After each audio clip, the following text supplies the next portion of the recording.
Muhammad Al-Juulaaniin akka tasaa yoo isa argitan taphataa gobeessa Real Madrid duraanii Karim Benzemaadhaan wal fakkaatu isa miti.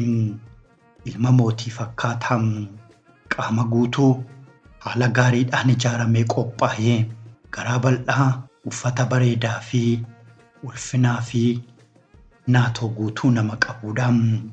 Inni nama ispoortii moodela indaastirii faashinii nama beekamaa artii inumaayyuu dargaggeessa doolaara miliyoona 10 mataa isaarra kaa'edha. Badhaasni doolaara miliyoona 10 kun qarshii siyaa'een nama bakka inni jiru akeeku kamiifuu ifatti akka kaffaluu waadaa galeedha. Inni Ameerikaa fi michoota ishiitiif shororkeessaadha. Gariin ammoo jihaadistii kaan ammoo qabsaa'aa bilisummaati jechuudhaan waamu. Akkuma hangafoota Al-Qaayidaa fi ISIS kamiyyuu firii kaampii bucaatiin eeyyeen dhugaadha. Kaampii buukaa duraan manni hidhaa guddaan Ameerikaa hiraraa Iraaq boodaan ijaartee Abu Ghraib ture. Hooggantoota finciltoota Iraaq keessatti bakka gaariidha. Abu Ghraib lafarratti jahannamaa ilmi namaa hanga jiraachuu isaa jibbuutti itti reebamu, bakka foon isaatti ciccituu, bakka itti gudeedamuu, bakka sareen itti ciniintee dararamuu, bakka dhalli namaa itti kabaja isaa dhabuudha. Yeroo boodaan suuraan raawwii gara jabinaa tokko miidiyaa bira gahee bulchiinsi George Bush rifatee wiirtuu iraaraa sana ni cufee. Adoolessa tokko immoo mana hidhaa haaraa kaampii bucaa bakka buusuudhaan maqaa nama aleellaa New York Twin Towers irratti raawwatameen lubbuu isaa dhabee. Ronald Bukaatiin naannoo daangaa Kuweetii fi Iraaq gammoojjii Artuu keessatti baasii doolaara miliyoona 250tiin lafa bal'ina kaaree meetiraa 40,000 irratti jahannama biraa kan takkatti namoota 25,000 mankaraarsu bananii. Garuu kaampii bukaan finciltoota jahannamaa hedduu uume malee akka isaan yaadan sanitti micciiree hin cuunfine. Dargaggoonni naannoo adda addaa irraa kaampii keessatti walitti qabaman loltoota Ameerikaatiin marfamanii fi gama biraa dallaa dheeraa meetira 4 dheeratu sanaan gama yaadaan ce'uudhaan waa'ee boruu yaaduu jalqaban. Du'aan marfamanii mallattoo yookaan koodii godhanii tarsiimoo mataa isaanii ni karoorfatanii. Hamleedhaan ka'anii deebi'anii ni qabsaa'anii. Haala kanaan kaampii buucaan ISIS dhalchee Al-Qaayidaadhaaf miseensota haaraa bobbaasuudhaaf bakka hormaataa lalisaa ta'e. Haaluma kanaan ajajoonni Islaamic State olaanoon salgan kaampii buukaa irraa kan dhufanidha. Hundeessaan Abubakar al-Baagdaad Abbo Ibrahim al-Qureeshii kan al-Baagdaad booda dubbii himaa isaa ture. Abbo Musliim al-Turkimaan Hajii Bekrii kan ittaanaa al-Baagdaad turee fi ajajoota waraanaa olaanoo Abdurrahimaan al-Bilaawii fi Abbo Aymaan al-Iraaqifaan firii kaampii kanaatiin. Salphumatti manni hidhaa kun mana barumsaa Al-Qaayidaati jedhamaa ture. Garmalee sabboonummaa, qabsoo hidhannoo fi tarsiimoo lallabamaa, barsiifannaa sammuunni hidhataa. Ameerikaanonni akka mana hidhaatti osoo hin taane akka tooftaa waraanaatti ilaalaa turaniim. Dhiibbaan garmalee daangaa darbuun akka waan hamtuutti geessuu waan hin hubanneef osoo hin yaadiin IS hundeessan jihaadistoota hedduu gara Al-Qaayidaatti makaniim. Innis firii buufata kanaatiin waggaa 5 itti reebamee rukutamee dararamaa tureem. Maqaan isaa guutuun Abu Muhammad Al-Juulaanii jedhama. Maqaa ijoollummaa isaa Al-Juulaanii jedhamuun caalaatti kan inni beekamu. Juulaaniin maqaa gaarreen goolaatiin gandi maatiin isaa Siiriyaa keessatti keessa jiraachaa turan Guraan Goolaan jedhamti turte. Har'a garuu yaadannoo ganda isaanii Israa'el irraa fudhatanii maqaa qe'ee isaanii ilmoo isaaniitti yaadannoodhaaf moggaasanii taa'uun achi hiree biraa dhabanii jiru. Muhammad Al-Juulaaniin kan dhalate biyya Saawud Arabiyaa magaalaa Riyaaditti. Maatiin isaa gara Saawud Arabiyaatti godaananii achitti isa argatanii.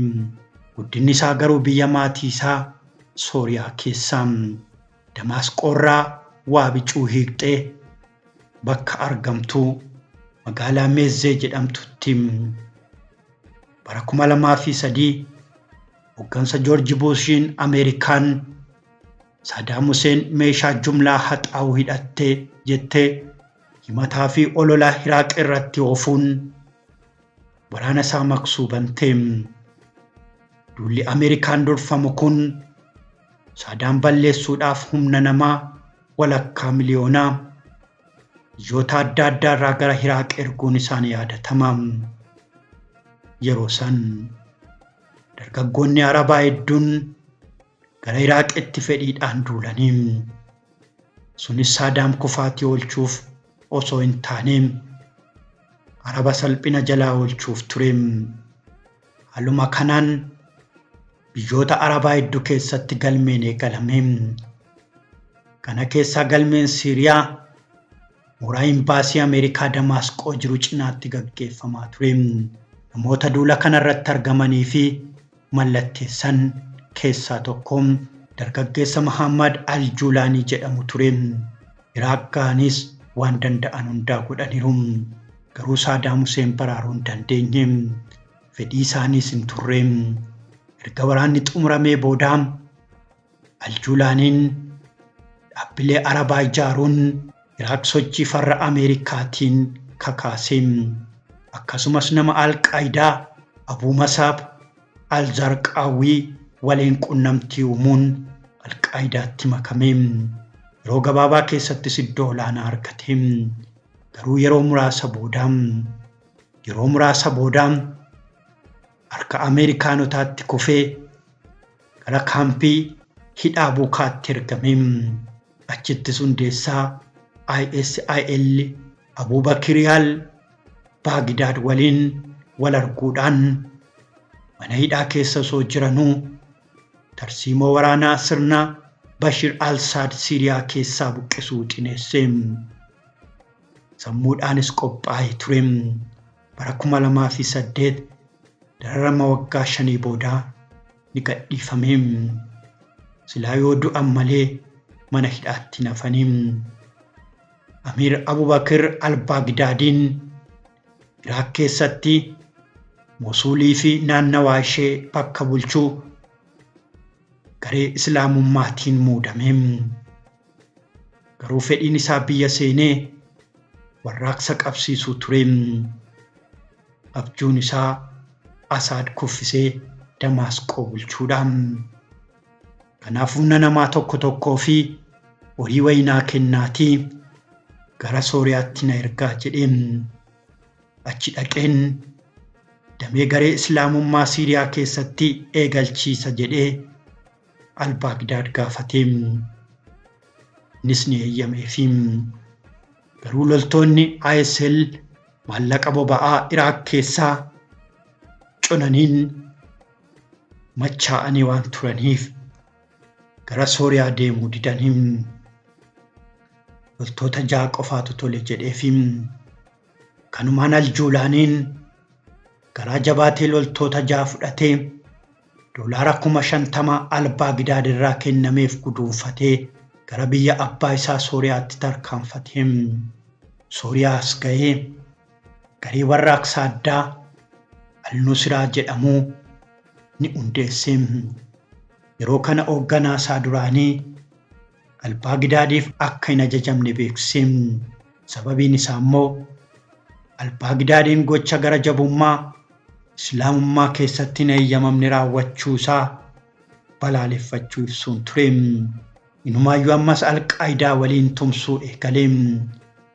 Yeroo baay'ee ISIL waliin wal dhabaas ture.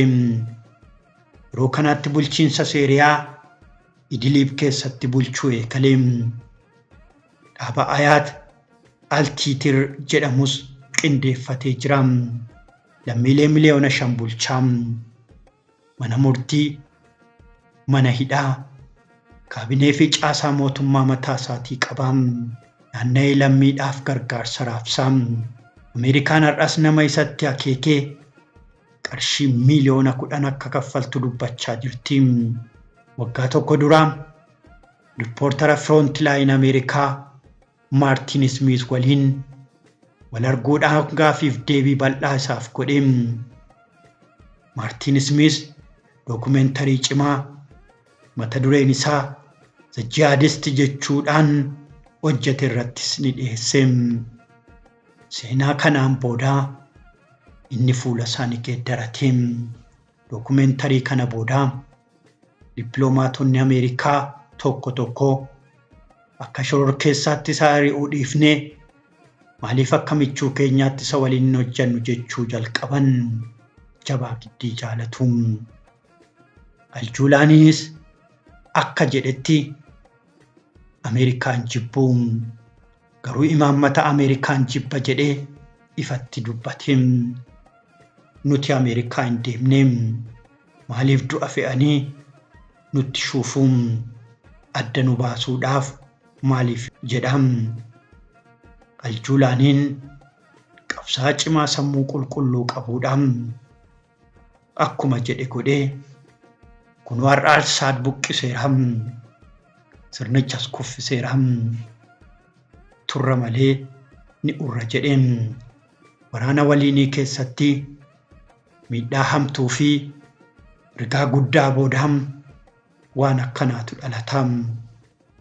Aljuulaaniinoo abbaa irree buqqiseet abbaa irree biraa ta'a moo seenaa geeddara laata? Bullee ilaallam. Maddi koo fuula barruu Xilahee Yaamii jedhu raayim. The Middle East of Inside Ram.